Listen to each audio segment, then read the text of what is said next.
Yeah. Right. It sounds more like a little bit of that Mike Jones. Yeah. Then didn't want me, now I'm hot, all on me. So, that's how it go, man. Yeah. And so, we have these situations as men, we say, okay, you down me now. Mm-hmm. But then in the future, you're going to come back. Because, there's situations where I had similar, categorized to where, hey, give me another chance. Mm-hmm. Or let me get back into play. Let me put my foot in the door. Right. And, it be like that sometimes because, like they say, you never miss what you had until it's gone. Exactly. And, it's like this old people cliche. They come back to, what as Malcolm say, the roosters have come home to crow. Yeah, so it has that situation on a lot of relationships. Right. The older you get, you start reflecting. Like, believe it or not, Kevin Samuels, he was like one of the biggest critics of relationships, especially with women. Yep. But, he talked from an aspect of money and relationship. Right. A lot of women wanted to get married, so they go to him for advice. Yeah, they used to call in his show. Yeah. I seen it. I seen it. And, that was a big controversial thing, but, Right. In the end, if you wanted to get married, he gave you the advice to get married. You might not like what he had to say Right. from the women's standpoint, Right.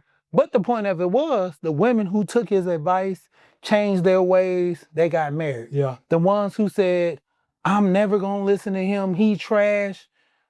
Prime example, B. Simone. Mm-hmm. B. Simone came out and said she need a man that don't have a 9 to 5. I remember seeing that. Yeah, and now, a couple of years after Kevin's death, she's like, I take anybody. The bills is coming in. I'm struggling. Yeah. She started bashing I gotta go to H&M and shop. I can't go to Bloomingdale's. Yeah.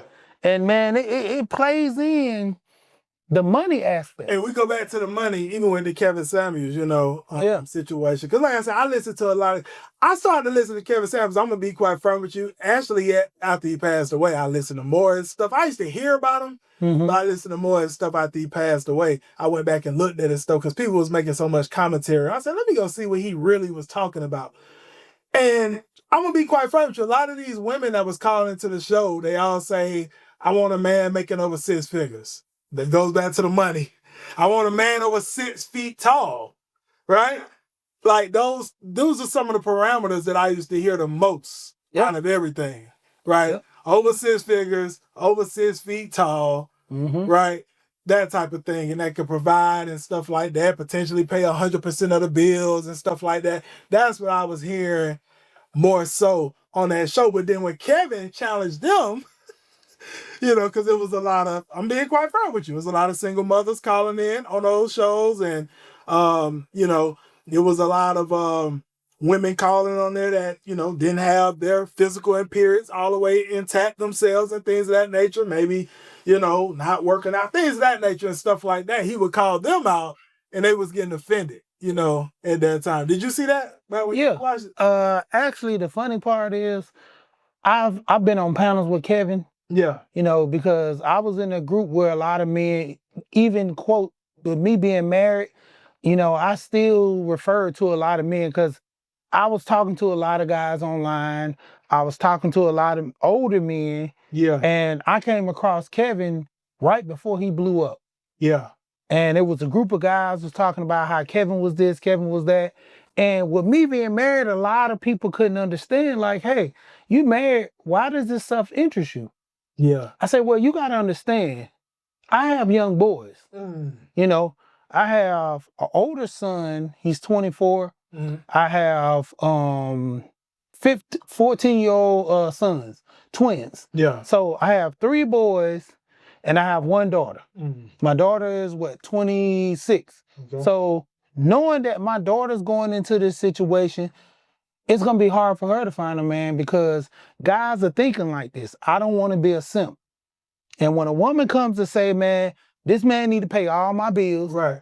He need to provide for me, exactly. Provide for my kids. Exactly. And going into this, that whole I'm the table. Yeah. And then when you say, well, if you the table, what you bring to a relationship? That's when they blow, oh, I don't gotta bring nothing to the relationship. I bring me. Exactly. But me is not enough when bills come. Exactly. So, you know, that's where the money part plays back and forth again with it. Yeah. And so Kevin, he pointed out those flaws in those relationships with a lot of those women. But when it came down to it, it was more their, you know, insecurities that they couldn't take his advice. And that's why a lot of them remain single. You know, understanding that if I want a better job in life, I'm going to have to go out for that career. I'm going to have to go study hard. I'm going to have to go to a technical school, have to go to a college. Right. Something to level myself to get to the money or the job I want to get to. Right. Now, when it comes to those situations, I'm going to have to make sacrifices. Studying, doing everything I need to do to get that degree to make that money. Right. In those relationships, a lot of those women don't want to do the necessary things to get that man. They just want, you know, this whole thing, you know, it's like the church. And, you know, just not even going into religion real quick, just real quick about it. I've always talked to my wife about this. And there's passages in the Bible that talks about praying and, you know, asking for blessings and things of that nature. Right. But there's a passage that says, you know, faith without work is dead. Right. So you can pray all you want to. Yeah. But if you don't put in the work, I can sit here all day and say, give me $1 million. Give me $1 million. I want $1 million. I want $10 million. Yeah. If I'm just sitting in the chair saying this, I'm not doing it. Yeah, man. I mean, that's the whole thing with a lot of relationships. Right. They just sit there waiting for this blessing or this miracle. Yeah. It takes action. Faith without work is dead. Hello, this is G Bass. Rise of the 1%, Rise Media. We on this Saturday evening about to get ready to knock out some podcast episodes with some individuals here in the city of Atlanta making some big moves.